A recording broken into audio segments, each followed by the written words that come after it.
Dr. Kinkella, good evening. Thank you so much for taking the time for joining me on the podcast tonight. It is a pleasure to be here, Josh, as it always is. It's great having a conversation with you.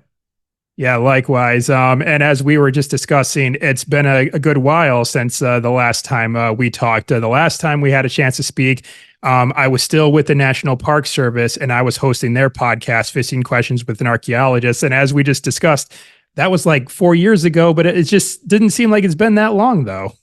I'm just shocked, dude. I'm serious about this. I literally thought, I was like, okay, maybe 2 years. Maybe it's been 2 years. Because it doesn't feel like that long, but 4 years, man. So I was like, oh my God, yeah, I have some more stuff to talk about, as I'm sure you do as well, right? It's funny how much life has changed in that last bit of time. Yeah, absolutely. And we're certainly going to be getting into where we're at right now in our careers. But what I would like to do, just kind of kicking this off, is I like to go back to the beginning with my guests, because as I say, every great story has a beginning. So I think, why not just start there, right? So, sure. And I often find that with my fellow archaeologists, there's so many different ways, different avenues that archaeologists actually get into the profession. Some start later in life, some start when they were kids, and some are influenced by pop culture or other things. But what was it for you, though? Like, what actually inspired you to become an archaeologist in the first place? Oh man, it was a layering event, meaning that I was never one of those people who went to college and on day one is like, I'm going to be an archaeologist. That's my dream. Not at all. I went to college really to be an actor more than anything else. That's what I started as. That was my kind of first major. And funnily enough, so it was like this series of crazy events. So my first semester in college, I'm a freshman. My acting class ended up being totally boring, and my archaeology class ended up being totally fascinating, the opposite of what you would think, because the archaeology professor was totally dynamic and interesting, and the drama professor was like the world's most boring man. And so it was just it was like incorrect casting. It was weird. I'm like, did they switch them? What happened? So I was quickly kind of like, yeah, I mean, acting's fun. And I did continue acting, but I'm like, this archaeology thing is really kind of neat. And then I just kind of kept taking archaeology and anthro stuff. And then about 2 years into college, I remember I got an unofficial transcript. Like I got my own unofficial transcript, and I looked at it and I was like, I take a lot of archaeology classes. Maybe I should be an archaeologist. That kind of makes sense. So I declared an anthro major, and then shortly thereafter, I was helping out a grad student just in his lab, like literally sorting fish bones. You know how this goes, right? It's just your first time in archaeology. You're just sorting whatever it is. It's gonna be some monotonous thing. And a friend of mine in there, she was like, Andrew, you should go meet this woman, Annabelle Ford. She works in Belize in the Maya world, and I just think you would like it. And I was always into, everything that you're not supposed to be into in archaeology, like big pyramids and treasure, and all that good stuff. And so I was like, the Maya, oh, that sounds so cool. So I went over to her office. I was the cliche, like scared student. I came up and I like knocked on her door, hello, Dr. Ford, and she was really accommodating. She's like, oh, hey, I'm like, can I help you in your lab? Like maybe, and she's like, oh yeah. So I worked in her lab a few months, and then in the spring, she was like, oh, hey, so would you like to come work on my project in Belize for like 3 months? And I was like, why, yes, I would, and it was really that when I was a junior in college, it was 3 months in the Maya jungle working on a full-size Maya city, everything you think in your mind, that's vaguely what it was like. And it was just fascinating. And after that, I was like, okay, I just want to do more of this. This is fantastic. So then I just kept doing it. Like I kept going to Belize every summer, even just volunteering on projects. I got better at it, so the projects would call me, and then I was again in sort of opposite world after I graduated with my bachelor's, meaning I had a ton of experience, but I hadn't applied for any sort of advanced degree. So I finally kind of applied for an advanced degree. And then it was pretty straightforward for me because fieldwork was never my problem. For most of us, fieldwork's the problem, right? You apply to your advanced degree and you're like, oh my God, where do I work? What do I do? Who do I work with? That was never my problem. My problem was like, oh, I need to attach a PhD to this thing I'm already doing. So that it worked that way for me. And that was it. I just kept going. I kept my acting chops sort of together. I always liked being on stage. I was part of a improv comedy team for several years. And so I'm always good in front of an audience, in front of students. And that's what I like the best. So I parlayed all my experience and degrees and whatever into a full-time teaching position at a community college. And I think this year, oh my God, I think it's my 20th year. Oh my God. So that's what I've been doing, for the last 2 decades. And I am one of those people that I really just lucked out. Like, I'm really happy with how things turned out. It was like, I'm at the spot where I should be. So that's it. There you go. There's last 20 years in a flash. And that's why I am sitting here talking to you right now. Yeah, you actually answered one of the questions that I was going to ask you just now. I was actually curious as to how you ended up settling on studying Mayan archaeology, because with you being based in California, and I haven't operated very much in the state myself, but I imagine there has to be like so much in the realms of archaeology that you could have studied there. Not to mention just in the American West and just in the United States in general, we have a lot of really good archaeology here. So I was curious what sort of led you to look outward, I guess I'll say, to study archaeology in Central America. But it sounds like that's really just been your focus for the last 20 years, or have you actually had a chance to do anything stateside or elsewhere? Oh yeah, I've done several other different things. But before I get to that, I will also say, in terms of the focusing on the Maya, no matter where you are, whether it's California, whether it's one of the other states, it's really just what the people in your department are doing, so I was at UC Santa Barbara, and actually most of the professors, a big chunk of them worked in the Andes. There was a bunch of Andean archaeologists. There was nobody who worked in Egypt or any of that kind of stuff. There was one person who worked locally in California, and then there was the person I went with to the Maya world. So I was actually, the choice of going to the Maya world was kind of a lesser choice at Santa Barbara. All my friends worked in the Andes, so I made that choice just largely because that's what was available, so it wasn't a broad, as broad a smorgasbord, as you might think. There was just several. So that's why I went there. I'm sure if there was like an Egyptologist, I probably would have knocked on their door first, because that was just the kind of thing in my mind. I liked that big classic kind of stuff. And then what was the follow-up question to that? There was one part I was going to answer after that. Well, I think you kind of already did, because I asked if you did dabble into anything else here stateside. So right. The other stuff. I did end up doing a decent amount of work in California, which I still do, some with my students. I worked in CRM several years, so I did quite a bit of California archaeology. And then in the interim, every so often, I spent like a summer in Germany working on a project there.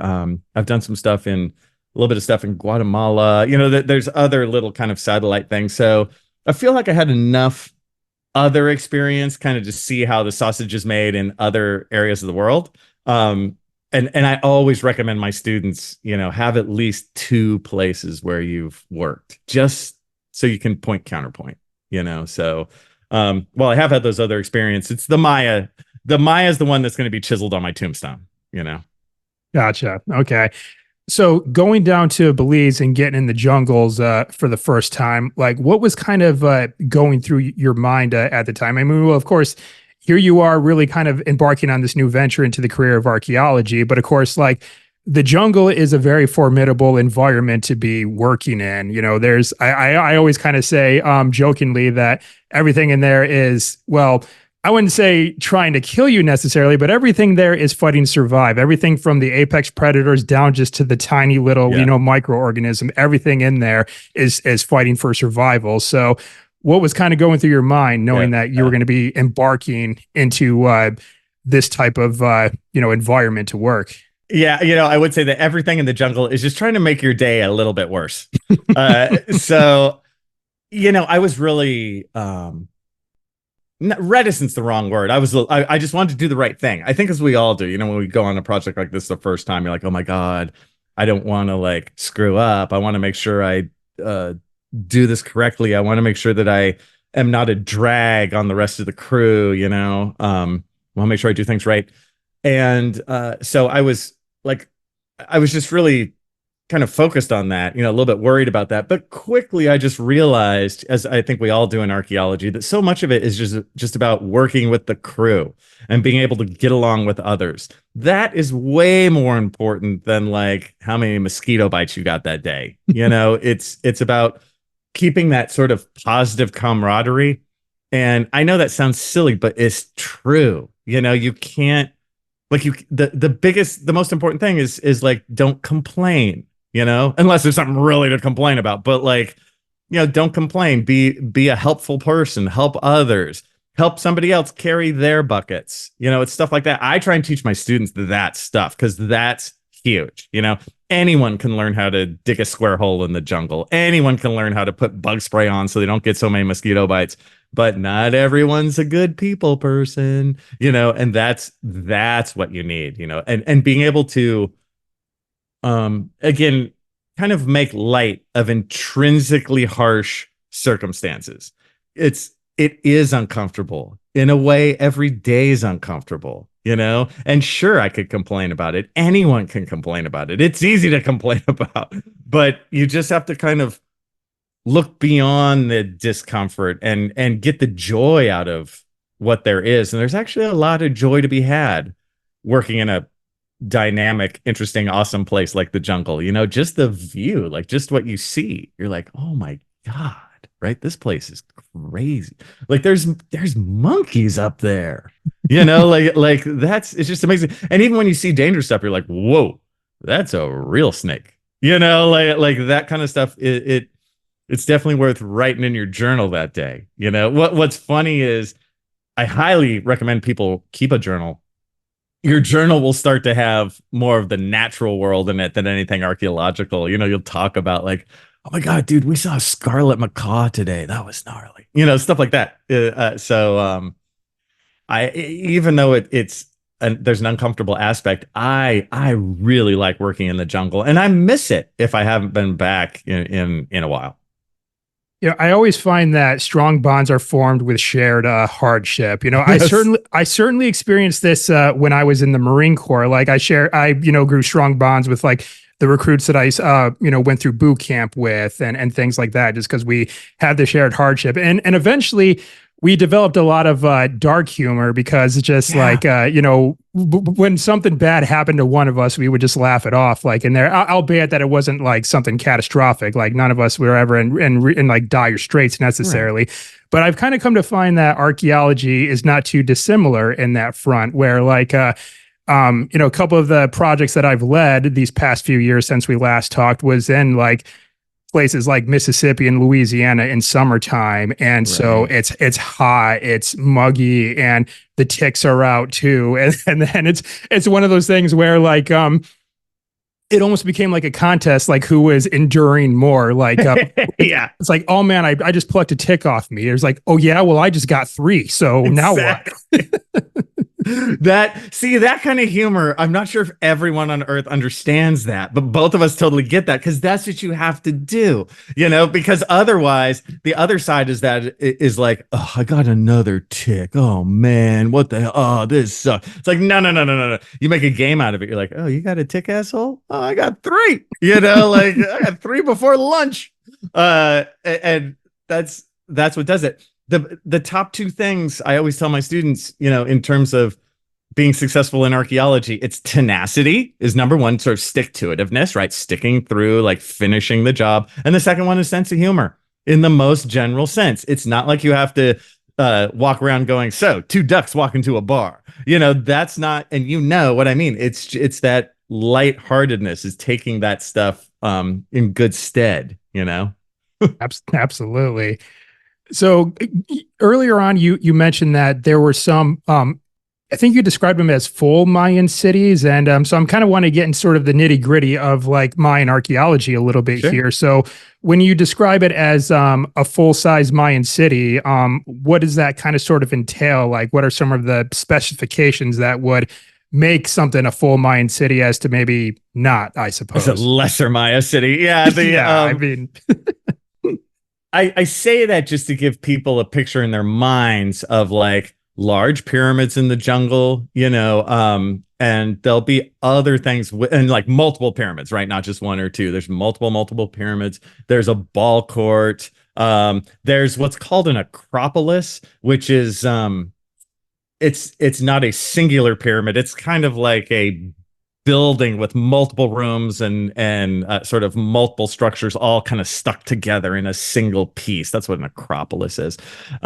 It'll have those, and it'll have a bunch of settlement around it. That means like little farmers' houses and stuff that stretches out for miles. There's like a centrality to it, right? It's the large settlement in the general area, right? And that's where we worked at a site called El Pilar, which is right on the Belize-Guatemala border. Actually, a portion of it is in Guatemala, and we worked on the Belize side. And I will say, when you come across something like that for the first time, it's not all uncovered, if that makes sense. Like even the big pyramids all have trees on them. They're all green. There's bushes and greenery all through them. So you could walk over an entire large Maya site and just think you were walking over some hills, because everything is so lush and everything is so overgrown. There's so many vines and stuff. You have to take a second and be like, oh wait, all these quote unquote hills are all at perfect 90 degrees to each other, and they're really steep, and you're like, oh, okay. Now, at this point, a site like that is at least like the underbrush is cleared out, so you can see the lumps fairly obviously, but there's still trees and stuff all over, and you cannot see the stone because it's all covered up. Yeah, that was going to be my next question, actually. So I'm glad you brought that up, because when I picture you going into the jungle and coming across these sites, I would picture them in one of two ways. Like the first sort of image I had in my mind would be that, the tall canopy would prevent the sun from reaching there, so there wouldn't be a whole lot of undergrowth. So maybe you'd have a lot of open space to work with on that front. And the other one was just exactly like how you described, where it's like the jungle almost like swallows these sites whole, basically, is what it seems like. And it's actually both. Like you're right in both ways. So some areas there's enough high canopy where it is kind of clear, at the bottom. But other areas, maybe there was logging at some point in the past, maybe there was a fire at some point in the past, and then it's way more kind of crammed just with, jungle foliage all over the place. Gotcha. Now, you actually found a pyramid yourself, actually from the comfort of your own home. That's right. A while back. So can you tell us no mosquitoes at all? Yes. Can you tell us that story? Yeah, that was hilarious. That was later. So this first site I've been talking about, El Pilar, I worked there when I was like just starting. And funnily enough, these days, these last handful of years, I've gone back and I've worked there again with my same original professor who worked there way back when. In the interim, where I got my advanced degrees and stuff, I worked at another area called the Carablanca Pools, which was a line of cenotes deep in the jungle, right? These natural pools that look like kind of mini lakes. But in that area, I was looking on Google Earth and I was rolling the cursor over our survey area. And this one spot, if you watch the altimeter on Google Earth, right, there's an altimeter of how high the cursor is. And it would go like up and down, up and down, up and down, up and down. And I rolled it back and forth, and it seemed like the right spot where like a pyramid would be. And I'm like, note to self, I got to walk out there next time. And then so the summer came and the project came, and I took a special day. And I went with one of the Belizean guys, and the two of us just went out, and I knew based on my GPS about where it was. And like, sure enough, of like, oh my God, right. It was a pyramid that had never been recorded. It was like we were talking before, all covered in green and trees and, all that kind of stuff. And the structure itself was probably only like, it's so hard to say, like, let's say 35 feet tall, but it was But what the Maya had done, it was on the top of a natural hill. They'd smoothed out the top of the natural hill and built on the top. So the feeling of it was way bigger, right? They sort of used a pyramid shaped hill at first and then put their stuff on the top. So when you get to the top of the pyramid and you look down, it's like a 100-foot drop.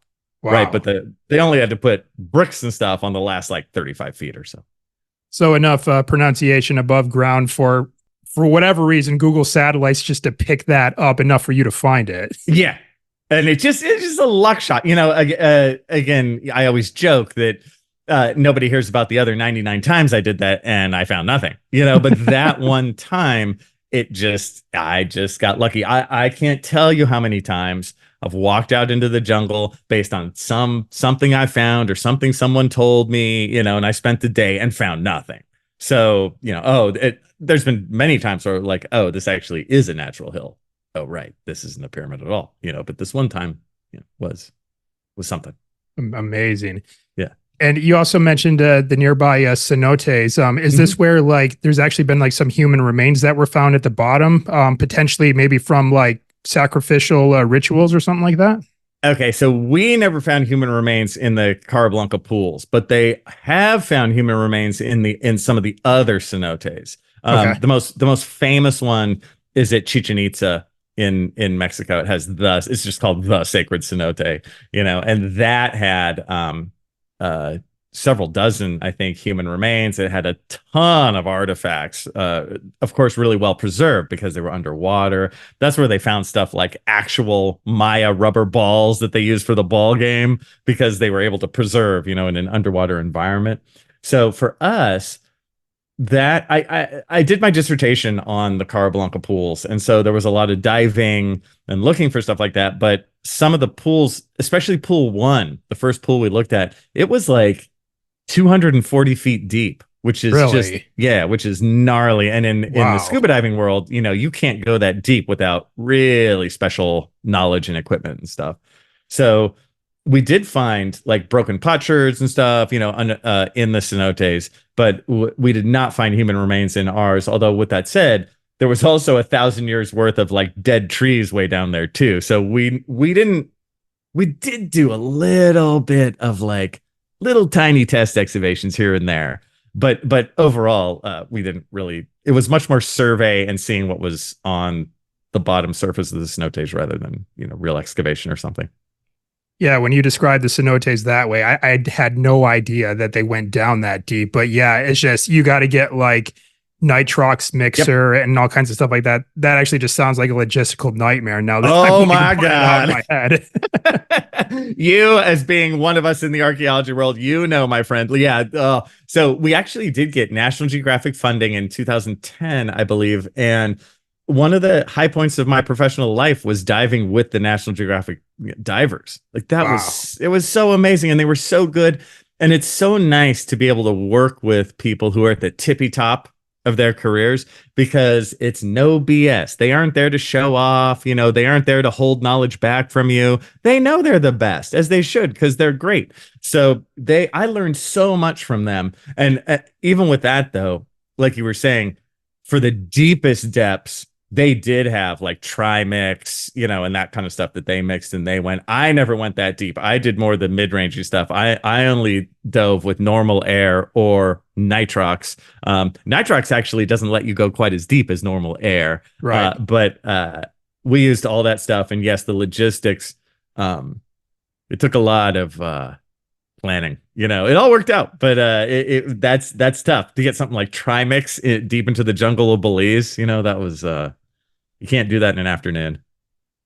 Yeah. So speaking of National Geographic, I know eventually throughout your career into your career, you did kind of sort of venture a little bit more into like the media space, and you know you've been featured on a couple of productions, and then of course you kind of are doing your own thing right now with podcasting and YouTube. Yeah. So around what point in your career did that sort of fall in the timeline, and what was kind of like some of the earlier stuff that you worked on? Oh, that's a great question. So I had all those years in Belize at the Carablanca pools where I was actually working with another archaeologist, Lisa Lucero. Lisa, my great friend Lisa Lucero, she's the one who got the National Geographic grant and all that stuff.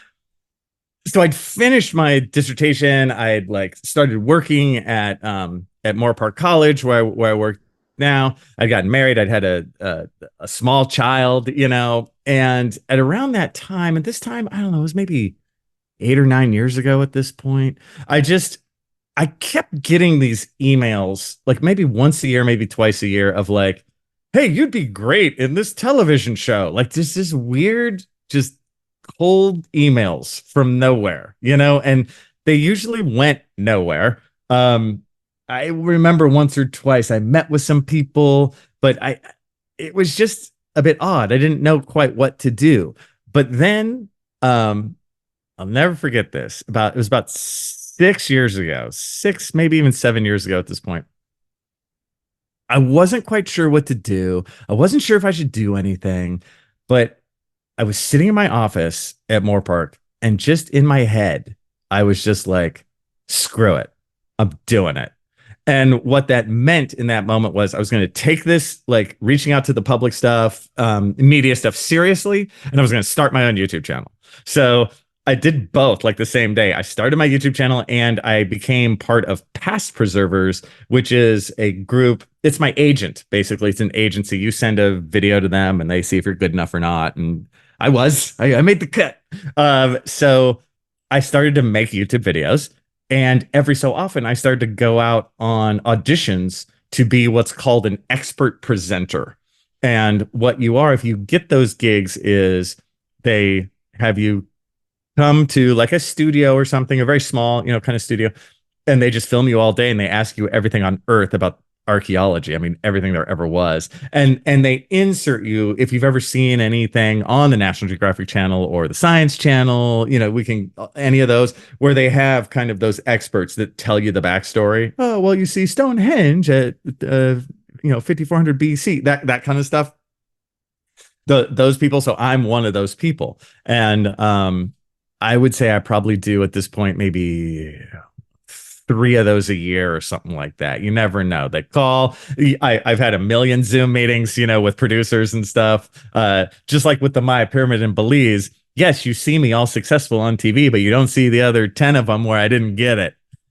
So you just want to keep going with that. And then I also just kept making YouTube videos. About 2.5 years ago, I had an opportunity to join a podcast, the CRM Archaeology Podcast, and that's been really fun. And then on top of that, I started my own podcast with the Archaeological Podcast Network called the Pseudo-Archaeology Podcast. So I got all these plates that I'm spinning all at once in terms of reaching out to the general public, and I really dig it, man. All that stuff is really fun. Have you had any opportunities to go do production work overseas? Because you brought up Past Preservers, which is, well, let's see, is Nigel, he's like kind of back and forth between the UK and Egypt. I know that much because, well, believe it or not, I'm a Past Preservers expert myself. What? Are you trying to steal my job? Oh my God. No, what's so funny, Josh, is I was going to ask you, I'm like, Josh, you doing Past Preservers? You should, because you'd be great. Well, I did one thing a couple years ago. Curtis Woodside wanted to do a just kind of a small production. This was still around time when everyone was still kind of sort of coming out of quarantine and everything like that. So he put together like a virtual thing where he had different experts give their thoughts on King Tut. It was the 100th anniversary of King Tut's discovery. And so I just filmed like a quick 6-minute segment, sent it into him, and he featured it in this production. So that's like the only thing I have to my credit, I guess you can say. But yeah, it's just obviously with being a podcaster and feeling pretty good in front of a camera and talking to people, it's a world I'm looking into a little bit more as we go. So good, just keep doing it. What's so funny? I always use this line that one of my professor friends told me. He's actually the theater professor at Moore Park, and one day just sort of out of the blue, he was like, Andrew, content is king. And I'm like, truer words have never been spoken. So, for anyone, if they want to venture out into whatever it is you want to do, I'm like, I know it sounds so cliche, but it's like, just do it. Just do it. Just keep doing it. I mean, my first year or two of the YouTube channel, oh my God, I was doing that to just a black hole of nothingness. I was like, is this stupid? Does anybody like this? Should I keep doing this? And slowly I got subscribers, slowly. I've never had in any of this media stuff, never had like a golden moment where I was like discovered, or something. Not whatsoever. It's just been like this slow, metered, like slow kind of curve. The curve does go up, but it's slow, and I've just been able to enjoy that ride and enjoy the climb and enjoy my weekly life or whatever. I like doing them. If none of that stuff ever got any bigger than it is right now, I'd be totally happy. I'm like, that's cool. I just turned over 5,000 subscribers on my YouTube channel. I'm like, oh, that's cool. But that's after years, years of just making those videos. You just make them. So yeah, whether it be podcasting, whether it be YouTube channels, whether it be whatever you have a hankering to be successful in, just do it and keep making stuff, And now it's nice for me because I kind of have a back catalog of stuff, whether it be YouTube videos, whether it be podcast stuff, where I can sort of show others, oh, here is a back catalog of my work. And that's nice to have. Well, I think it's really good to have these mediums like podcasts and YouTube videos, because I feel like, as archaeologists, I think like with us being scientists, and I feel that science, is a very important aspect for the betterment of humanity, like moving forward. We look at on our human past and take those lessons and what we learned so that hopefully we can help guide humanity for the better in the future, right? And so I definitely feel like those among us who have the means to not only have the know-how, but also have the means to, translate that knowledge in a way that is, I guess I'll say digestible and enjoyable to people, because and I'm not going to throw any of our fellow archaeologists under the bus here, but I know archaeologists who are absolutely brilliant, but I think but they're not quite sure exactly how to transfer their knowledge and share it with others. And not that they're deliberately trying to hoard it or anything. They're just, I'd say there's people who know a lot and there's people who can teach well. So I think it's a tough dichotomy sometimes. But can I order both on the menu? You know what I mean? And I'm going to go ahead and throw some of those fools under the bus, because like I get tired of it. They're shield, some of those guys, and we know it's not everyone, but we've all met these people. Where their shield is just like, I'm so smart, Josh. And, I'm in my little academic bubble, and that's where I feel comfortable. And I find it dirty to talk to the general public. And Josh, I can't believe you even do that. Why do you do that? That's not going to get you tenure. That kind of crap. I'm so sick of that. It's just like, no, you say that because you're just not good at it. You're boring, and you can't like bring what is a fascinating subject of archaeology to the general public. You don't have that skill set, and some of us do. So stop looking the fool. I'm so sick of it. Like I am at the point in my career where I'm like, you know what? I'm so happy that I made choices to do that, because behind the scenes, there's always a handful of academics who give you a little side glance. If you do something like Past Preservers, or if you do something like a podcast, they feel that somehow it's not like professional or something. And it's like, no. It's the most professional, most important thing. It's where you think all the money in archaeology comes from, right? It comes from like federal grants and stuff. And who do those come from? Well, the people of the United States. Thank you very much. And maybe we should make it seem like we're interesting. And so since there's been like 2 generations worth of like boring archaeologists not reaching out to the public enough, who's filled the void? It's like Graham Hancock and pseudo-archaeologists and ancient aliens, right? Because the public loves this stuff, but we have not done our job, and so for now, pseudo-archaeology has totally won. Yeah, it certainly has. And if actually, like with me being predominantly a field archaeologist, like if I actually had like a camera crew or even maybe a group of people follow me and actually see what I do in the day to day, they'd probably get bored pretty quickly. It's like, oh my gosh, how many more of these like tiny little bones we're going to have to sift through to find this thing and to sort it out. And, oh, we got to put into a spreadsheet, and, oh, we got to transfer all this to curation. So so if they look at it, all that kind of tedious stuff, it's probably, not going to be the most exciting. And of course, like with the pseudo-archaeology, I will say they do very well with obviously playing on people's curiosity. Curiosity is a very powerful force that all humans experience. And I think those who kind of talk about this pseudo-archaeology subject, they play on that very, very well. So I feel, again, it falls on us to archaeology, where it's like, how can we make what we do interesting and also relatable, too. Yes, related to the modern day, related to, your community, related to the group, to make it make sense. And you can see it when it relates and people get it. They're like, oh, wow. And you can make some pretty basic stuff pretty interesting. Like, even though, I get the joke, where you're like, we're out there, we're like, how many fish bones, are we going to find today, or whatever it is.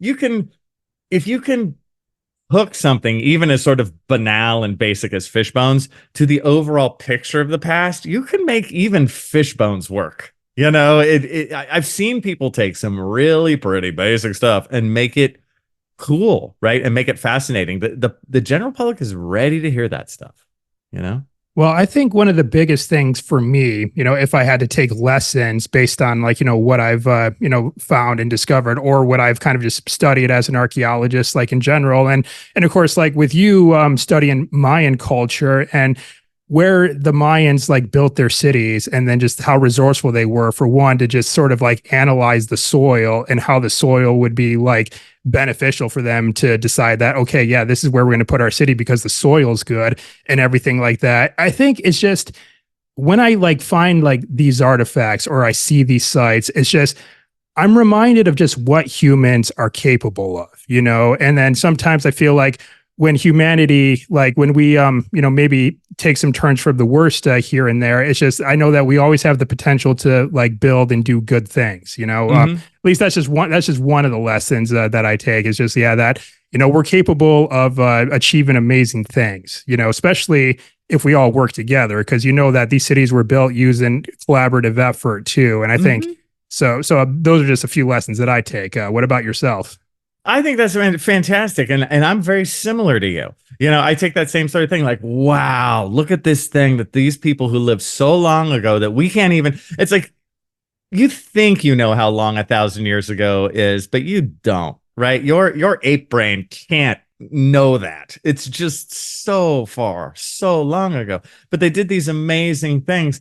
And I take that same sort of positive approach too. But you see, on the flip side, you could easily take the negative approach. In archaeology, what I've learned is everyone dies, and it's like, well, yeah, but overall, humanity can do these really, really incredible things, and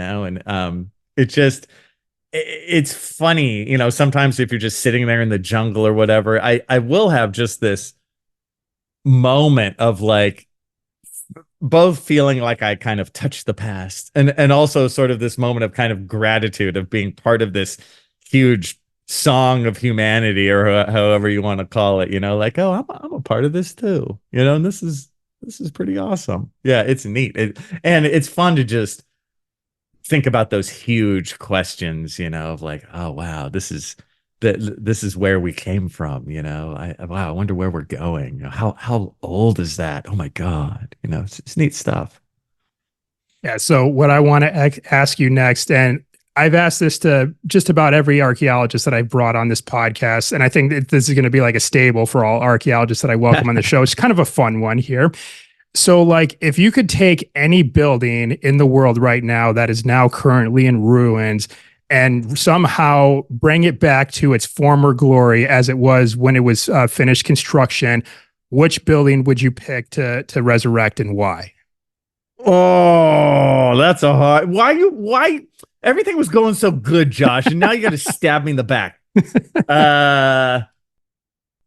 It's funny. There's certain ones, I'm hard pressed to pick one. I even though I got two, at least. Even though I am not a Mediterranean archaeologist, I don't know that world that well, except for the basics, meaning Greek and Roman stuff.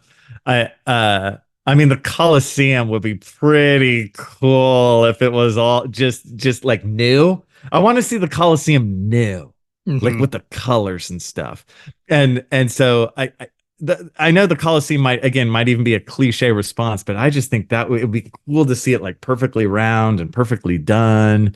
And what is it like? Because in archaeology, when we come across the buildings, they're really just skeletons. They're really just bodies of what the building once was. It's just a ephemeral glance at what it once was. The other building that I would pick is really any large Maya pyramid, but like something like Temple 4 in Guatemala, Temple 4 in Tikal in Guatemala.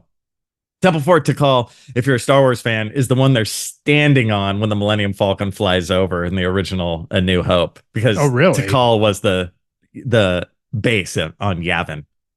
So, but that pyramid, I would love to see it again as it was, with the colors and stuff. Because as an archaeologist, one of the funny things about Maya pyramids is you're never quite sure what color everything was. You get little bits and bobs. Like sometimes you actually find a little red paint, like in a corner.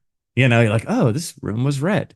But were there any like designs on it? What kind of multicolor? How'd they do their color scheme in the classic period Maya world? Did it change over time? So it's that stuff you could never get. I'm sure if I was like a paleontologist, it would be like, what color are the dinosaurs and did they have hair? It's the same sort of thing with the pyramids. What color is the pyramid? And did it change over time? Right. Style. So those are my two. All right. Now, earlier on, you did mention that like there was a few moments throughout your career that were sort of like those aha, like wow moments. And I feel like with archaeologists, like a lot of times those wow moments are like, either finding a site or finding a certain kind of artifact. But sometimes for me, like, I mean, I've had those moments too, but there's also just like more simpler things that kind of sort of stand out to me. Like I was in Cumberland Gap in Kentucky one time doing some survey there. And we were really kind of getting off the beaten path. We were looking for some old Civil War camps that were up there in those hills. And we came across like this stream, like running through the forest. Now, streams like in the forest certainly aren't unique. There's so many of them. Or, well, I guess I would say this one was unique because it was its own, but streams are not rare. But for whatever reason, coming across that stream and then just like the flowing of the water and not a soul in sight, like we were the only ones there. We had the place to ourselves. I'm just kind of thinking to myself, you know what? No one else probably has never seen this stream before, except for us, like just now. And maybe those that were here like 100 years ago, or however long it was before this place became a national park.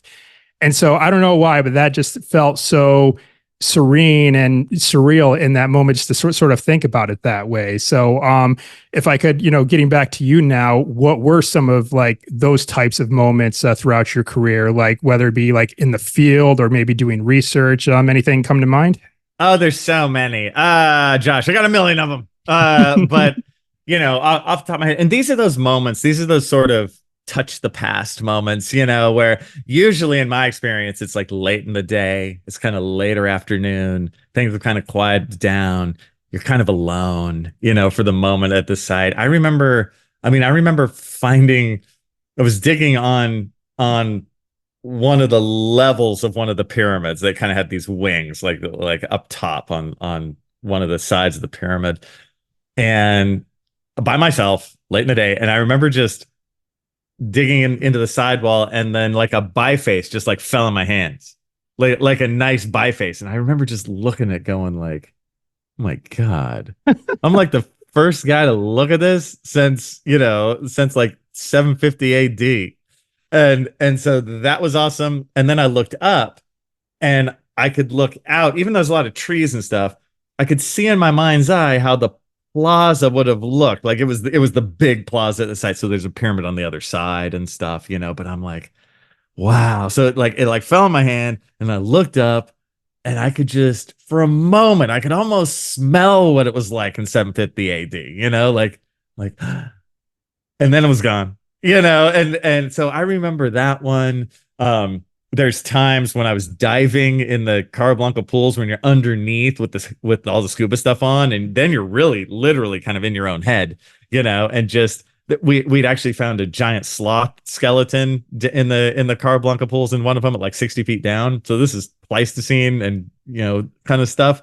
And I remember just looking at like literally like megafauna skeletons in the sidewall, almost like a cartoon, like almost that cool. And I remember just thinking like, oh my God, kind of looking at the creatures who came before us, sort of thing. Like that was fascinating. Another time in the Carablanca pools, there was this huge underwater cave opening at 100 feet down, and it was just pitch black. And I could only go deep enough to the opening. It was like a massive opening, like it's pure blackness. And I remember just sitting there breathing, going like, oh my God, I'm in the Maya underworld. This is it. I'm in Xibalba, right? Those kind of moments, you can't get them anywhere else, man. And then along with that, it's also the moments that you share with other people on the crew, like some of those people are just my lifelong friends. You just have an understanding with those people that you don't have with anybody else, because they know, like, what the difficulties in the experience and the craziness of what that thing was you shared together, and those relationships are really close for me, that I just think I feel so fortunate that I've had those opportunities. Absolutely. I want to piggyback off of our early discussion. We were kind of talking about pseudo-archaeology and media a little bit. And I wanted to kind of get your take on archaeology in the realms of pop culture. Because, of course, we have the Indiana Jones film series. We've got video game franchises like Tomb Raider and Uncharted and things along those lines, too.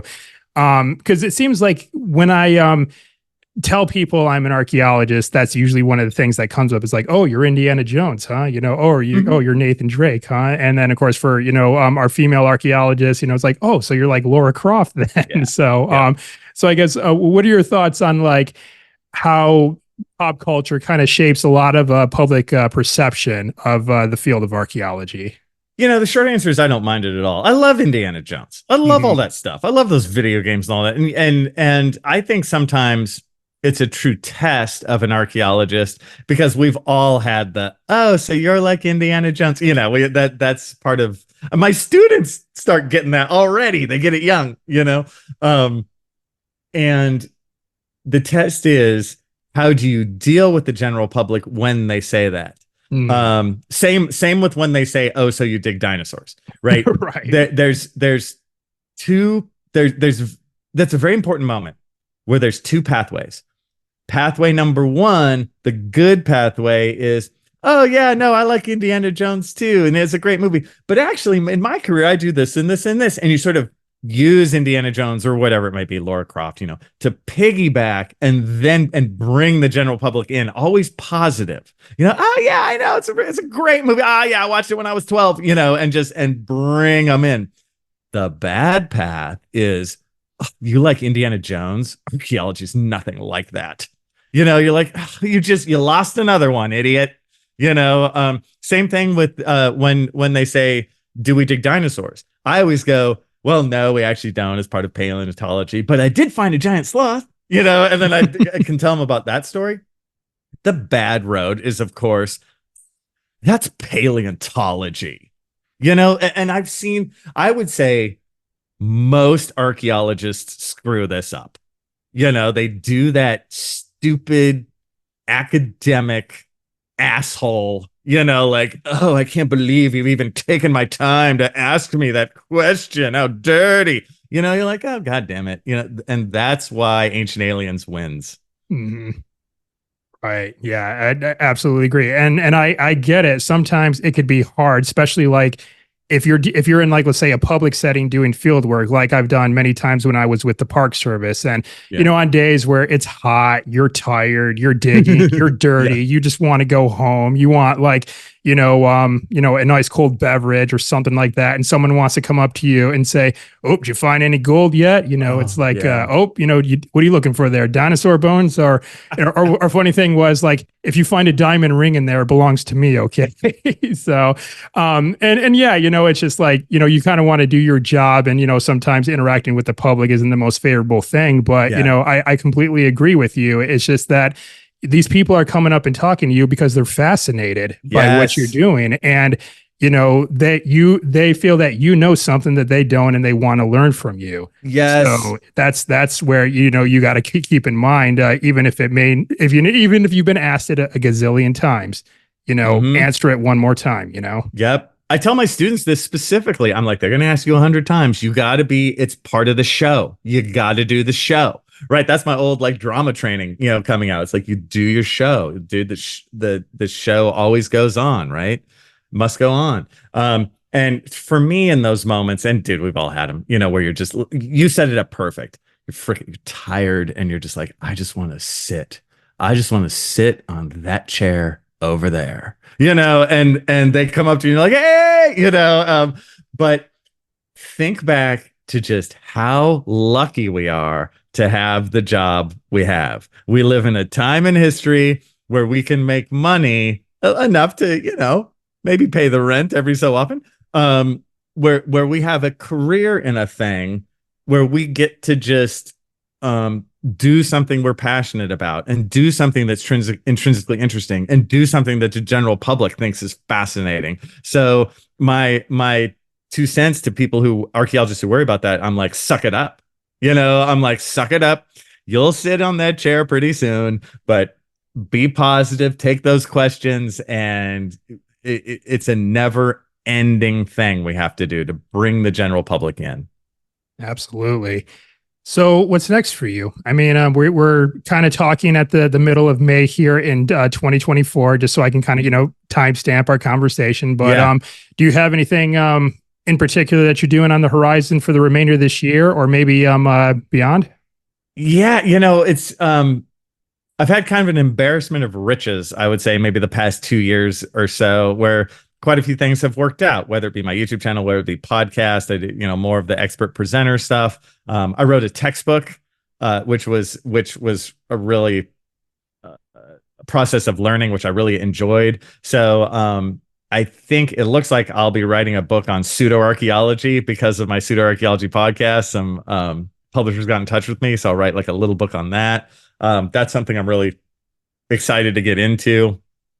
Just kind of more. I think I'll be going back to Belize for short periods of time. But I don't know if I'll be part of a longer project, quite within the next year or two. But at some point, I'm sure that will sort of start up again. So yeah, I've got kind of all the stuff I do. It's just like more. You just keep doing more of all the stuff. And again, I'm really happy. And I guess one of the last things I want to say about all this stuff is, for people who are trying any of these kinds of things, whatever it is that you may do, don't be afraid to fail. Like I've eaten it on all this stuff we talk about. Like I have failed, on any of this. Pick your poison. Anything we talked about, I have just eaten it, and I just note to self, like failure. I find failure to be a good thing because it shows you went for it and you failed. So what? Do it again. So I don't want people to think that all this crap I do is somehow like everything is rosy, and oh no, it's what's left over and actually worked out. There's just a huge pile of calamities behind me. Right. And no matter like what we set out to do, and I think this is also one thing I noticed for like, a lot of people, like if they want to, let's say, start a podcast or a YouTube channel, is that they're worried about what other people are going to think, and if people are not going to like the stuff that they put out. And right. I'm just thinking, it doesn't matter what you do or how good you present yourself or how good you think you are. Someone out there is just simply just not going to like it. It's not going to be their cup of tea. And, but then a lot of people will resonate and will take a lot from your message. Like, I mean, for me, for this podcast, it's like, if you go on to Apple Podcasts, and like to see like my ratings and reviews, I got some really good positive reviews, but I also have some reviews that aren't so great. Like, I've had plenty of 5-star reviews, but I've had a couple of 1-stars. Mhm. And sometimes, even though I get mostly positive reviews, gosh, that one negative review, it just hits quite hard, where it's kind of hard to look at all the other positive reviews because of that one negative one, Yeah. But at the same time, the way I kind of like look at this, and I've consulted with, other podcasters I know who've had the same thing. It's like, well, just keep this in mind, Josh. It's like they still invested their time and energy into you, because they had to commit themselves to actually go on there and leave that review. Like this guy wrote me like a paragraph of why he didn't like my show. So it's like, hey, dude. Oh, you think you get them? Oh, I am an old hand. I have gotten literally thousands of negative reviews. Like whenever I talk about on anything, whether it's my podcast, whether it's the YouTube channel, whenever I talk about Graham Hancock, even if I'm the most kid glove, like chill, I get a tidal wave of negativity. Whenever I talk about any pseudo-archaeology and I go like, well, that's not true. That never happened. The stones of Atlantis are just geological. The Bimini Road, like, it's just geological, whatever it is. I'm like, that, that's incorrect. No matter how I say it, they're like, you're just part of big archaeology, which I love. Big archaeology. Yeah, I cash my check every Tuesday from big archaeology.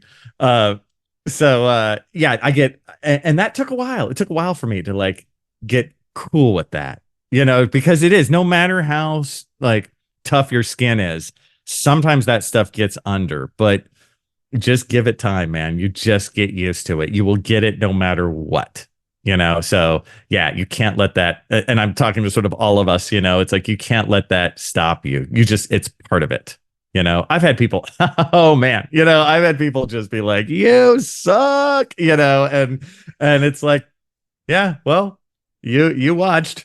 Yeah, I guess it was probably my high watermark for the public archaeology was I was on YouTube on Wired. I did a little segment for Wired where they had people online ask questions about, for an archaeologist. I think it was questions from Twitter, but that mostly got positive. But even on that, you get a few like, your hat sucks, just anything. So yeah, happens. well, so speaking of your YouTube channel and your podcast, how can we connect with you? So are you out there like in social media space? And how can we reach out and connect with you and find where you're putting out your content? The best way I think to get in touch with me is just to leave a comment on my YouTube videos, because like, even it doesn't matter which video it is, because I just get a list of all the comments, and I do try and respond as best I can. My email is also out there and stuff if people want to get in touch with me for longer things or more serious things. That's all interconnected. You can find my email in like 2 seconds, but the YouTube way is the best. You can also listen to my Pseudo-Archaeology podcast, which comes out every other Wednesday, I believe. It's part of the Archaeological Podcast Network, and you can find that just like with yours. You can find it on like iTunes or Spotify, and any place where you get your podcast situation. All right. Well, and I'll also get all those linked up in the show notes for this episode. Or if we have viewers who are watching this video on YouTube, they can find it down in the description below. So it'll be right there, quick and convenient, just to go click and find everything. So great. All right. So what I want to ask you next is, and I ask this from all my guests that come on the podcast, and that is to issue a challenge to our listeners and our viewers. Because as I say, information is great, but information is just a potential, and you have to act on that potential to go out there and do amazing things in life. So with that, what challenge would you issue to our listeners and viewers today for them to go out there and start living a more adventurous life? You know what? Oh, I have one for this. This is very basic. It's very simple, but I want everyone who hears my voice do this. And it's either to start a new hobby or to shine up an old hobby that you haven't done for a while. I love hobbies, Josh. I love talking about hobbies, like with my students, whatever.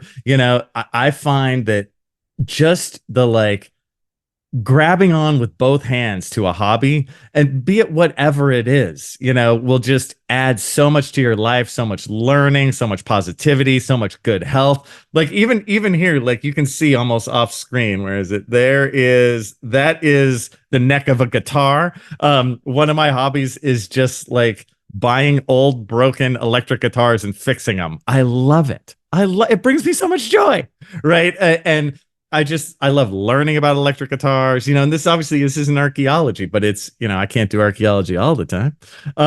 So that's what I would say to your listeners in general, is just, and that goes into the whole fear thing we talked about, all that. Don't be afraid. Like, just do it. You loved whatever hobby that was when you were 18. Like, pick it up again, do it some more. You can hear it in my voice. I'm like, yay, it's so positive. The fixing electric guitars and playing them is just something that just brings me pure joy. And of course, I'm not a very good electric guitar player, but who cares? It makes me happy. Yeah. And if I could piggyback off that, I think when a lot of people want to venture into a new hobby that they might be interested in, one of the fears that they may have is like, what would the people who are taking part in that hobby think of them, because they're worried about maybe appearing incompetent. And, I like to do martial arts, and I see this a lot, like, with people who are new to like an MMA class, like, they're worried about like, if they appear incompetent amongst like, everyone there. It's like, well, the jujitsu black belts that you see, they've been doing this for years. That's why they're black belts. Okay. You're not going to be where they're at, like, in a single lesson. Okay. It takes time. It takes consistency. And remember, they were a white belt at one point in their lives too. It's like they weren't awarded their black belt on their first day either. They had to stick it out for a while. But the main thing is they stuck it out, and they were willing to get past their fears and get to work. So it's just, so for anyone, who wants to start a new hobby that maybe they're afraid of, keep that in mind. It's just, and then if anything, like the black belts, they're the most helpful too, because they know it's like a beginner. So they have nothing to prove. It's like when I worked with the National Geographic divers, they got nothing to prove. They were super helpful because they're not trying to show off. Yeah, absolutely. So, all right. And I will say, I think this is a first to come up in the podcast. I don't think the topic of hobbies necessarily has come up before. So I like this answer. This is a good one. Good. I'm glad. Yeah, it's something I think about a lot. It's something I thought about a lot kind of over COVID. I would talk to my students a bunch, on Zoom or whatever. And it's just something that sits near the top of my mind, on a weekly basis. All right. Outstanding. All right. So what I have for you next is my final three. These are three fun questions. At least I like to think that they're fun questions that, again, all my guests get asked at the end of the show. So, of course, you're going to get asked these as well. And I will forewarn you, these may be loaded questions just as well, too. Oh, I don't even care. So here we go. All right. And the first of these three questions is, what is your favorite place that you've been to so far? It's a battle between two. There's certain parts of Belize that do just kick ass, but you know what? I'm also at the same time. It depends. It's either Belize or it's Hawaii. Deal with it, world. I like a beach with warm water and swimming and all that kind of good stuff. So it's Hawaii and Belize. I think that might actually be, both of those might actually be first for the answers to this question. I think so. Hawaii, maybe. Belize, certainly not. So, well, there we go. We got another original answer for these kind of like last questions here. Cool. All right. And the next question that I have for you is, what is one thing on your bucket list that you have yet to do? Oh man, there's a few. I can think of, what's so funny with all this travel stuff. I talk, there I was in the jungles of Belize and all that good stuff. I've never been below the equator. So going just somewhere below the equator so I can say, hey, I've been below the equator. That's one. The British Museum is one on my bucket list. I've never been to the British Museum, and I teach so much about like the Rosetta Stone and that kind of stuff. I would love to just go to the British Museum, check it out. So there's two off. Oh, my third, I got a top three. My third is also New York City. I've never been to New York City. I've been to the East Coast, but never New York City. Okay, so I could tell you about two of those right away and give you some tips. Yeah, New York City, I went to a good while ago. Just be ready to move fast and be diligent because that city is so fast paced, which kind of adds to the excitement. Cool. And get ready to try a lot of food. New York City is what I would call a culinary capital, meaning that like just about any sort of food that can be found anywhere around the world, you'll likely be able to find it in New York City. So same thing with London too. And if you do go to the British Museum, because I've been there as well, prepare to make a day out of it because it is massive. It is so huge. And I've been to the Louvre. And so I think that it's probably a vaguely similar thing. The Louvre is huge too, Yeah, so definitely make a day out of those. And, now that I think about it, I don't think I've been south of the equator either. However, I have gotten close to the equator. Like when I was living in the Gambia in West Africa for 2 years when I was a Peace Corps volunteer, I was close enough to the equator where I could actually see the Southern Cross at night. Right. And for those who may not know what that is, so you have Polaris, the North Star, that always is orientated north, no matter how the night sky turns. Well, the Southern Cross is the same thing for the Southern Hemisphere, is that if you can find the Southern Cross, you know exactly what direction you're facing. So, but because I didn't know what that was, I just remember I was like sleeping outside one night and I just saw like this formation of stars that formed a cross. And I'm like, that's a cross. And then lo and behold, it was the Southern Cross that I was looking at. So that was kind of cool. So now maybe I need to get south of the equator myself. Yeah, I've seen the Southern Cross too. I'm a closet astronomy nerd, and I did the same thing. It was in Belize because Belize is low enough, right? And I remember at night, I'm like, wait, is that the And one of the other people on the crew was like, yeah, it's the Southern Cross, and they showed me like, oh, there's these two pointer stars that point to the Southern Cross. I'm like, oh my God. So that was that was great fun. Yeah. The Southern Cross is killer.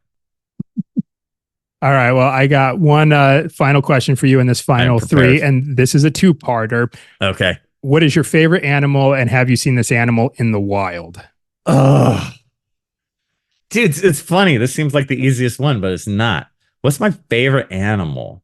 Again, have you seen it in the wild? Yeah. So there's a handful. Like one of my favorite animals is definitely a dolphin, and I have seen it in the wild while surfing, which is really cool. Like while surfing, yeah. Wow. So yeah, while surfing, but it's cool but scary because dolphins up close are big.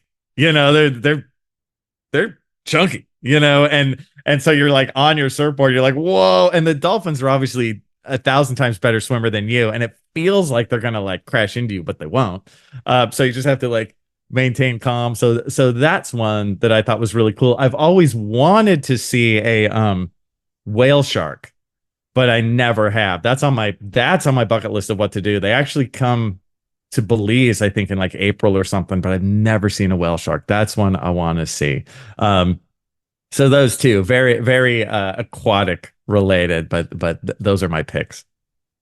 I find it fascinating how dolphins, I don't know if they're like drawn to like waterborne vessels in like some way. Because the first time I've seen wild dolphins, I was sailing on an aircraft carrier when I was in the Marine Corps, and there was like a whole pod of them that was swimming like right along next to us as we were going through the Atlantic. It's like, what's drawing this whole pod of dolphins to this like massive monstrosity that's floating in their water? It's just like, if anything, I thought they'd probably want to go away from this thing, not right alongside it. So I'm not sure if it gives them like a draft so they can like, chill out as they're swimming, or they're smart. They might just think it's fun.